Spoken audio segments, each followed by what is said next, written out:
Mga bro, tila nagkakagulo ang defense supply chain natin mula sa Israel.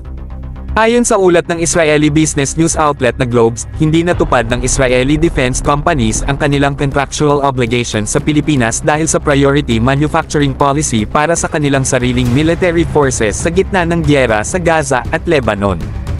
Ibig sabihin, naantala ang ilan sa mga critical defense assets na dapat sanay nasa Armed Forces of the Philippines na ngayon. At syempre, hindi natuwa ang ating panig. Ang delays na ito nagresulta sa tensyon at high-level exchanges sa pagitan ng Pilipinas at Israel. Natural lang ito, mga bro, kung may kontrata, dapat may commitment. Lalo na kung pinag-uusapan natin ang national security. Ang mga hindi pa na-deliver ay hindi basta-bastang kagamitan, nandyan ang Sabra light tanks, Guarani-based armored personnel carriers, Sholdag Mk5 fast attack interdiction crafts, at ATR-72-600 special missions aircraft para sa ating mga sundalo. Pero hindi lang yan.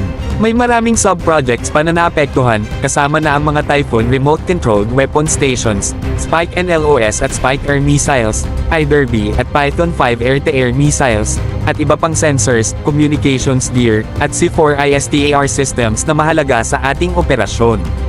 Kung iisipin natin, crucial itong mga ito sa pagpapalakas ng ating depensa, lalo na sa West Philippine Sea at internal security operations. Ngayon ang tanong, ano ang magiging hakbang ng Pilipinas? Siyempre, hindi natin pwedeng pabayaan lang ito.